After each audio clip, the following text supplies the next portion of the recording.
Hello, I'm John F. Kennedy, but this story doesn't begin with me. It begins with a long four-headed fellow named Dwight D. Eisenhower, or Ike. He is the genius who began the idea of invading Cuba and ultimately shifted the burden onto me.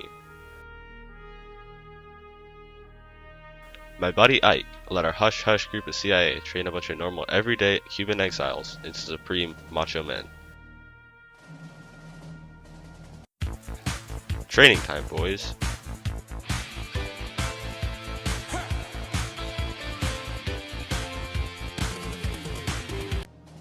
By this point, I'm completely fed up with Cuba's antics, so I decided to hit our commie neighbors where it hurts the most, their wallets.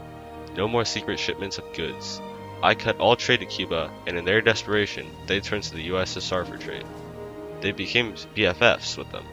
I'm not jealous, I'm sharing ideologies and trade dreams. Soon they'll be braiding each other's hair. What I wanted to do was launch 2 airstrikes against Cuban air bases and then launch a surprise against a dark, confused, and sad Cuba. Poor little Cuba. Now it was time to put my plan into action.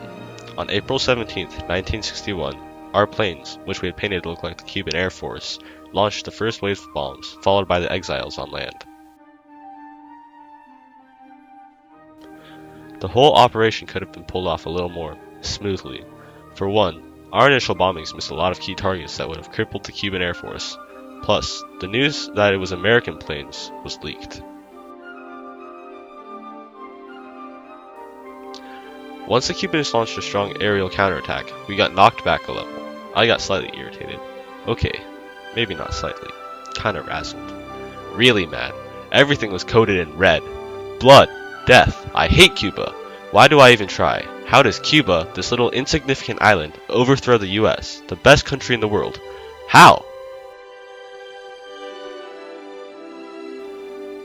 Anyways, most of the Cuban exiles had been captured, and it was many years before I was able to negotiate their release for some medical supplies and baby food. Needless to say, old Castro wasn't too happy about this fare, neither was I. But this caused him to become even more set against the US and capitalism at large. Eventually, the USSR and Cuba would become so close that the commies used the island as a base for their nuclear missiles. But that's a story for another time.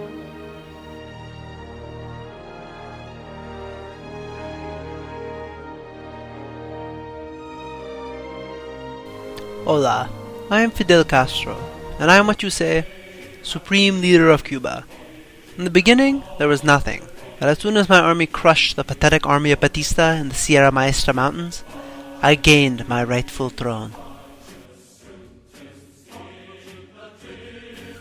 After overthrowing Batista's pathetic military, I took it upon myself to banish Batista from a secure little position.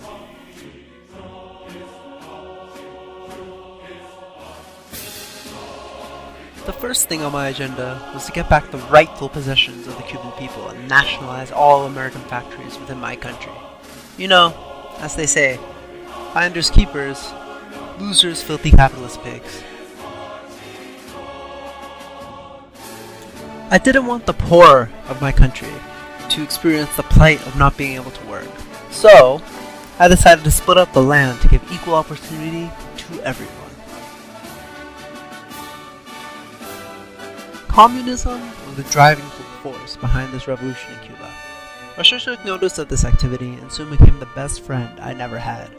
Soon, me and Russia became besties. We had trade agreements among us and strong ties that cannot be broken. The relationship between America and I was tense.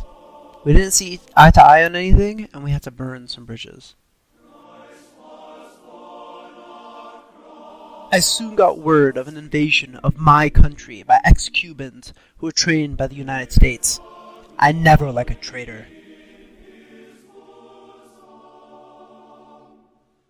The enemy of my enemy is my friend, as it were. The USSR became my #1 trading partner, supplying Cuba with armaments as well as food. Conflict soon began to build between the US and the USSR, and in response to this conflict, the USSR decided to harbor nukes within my glorious country. It is big secret.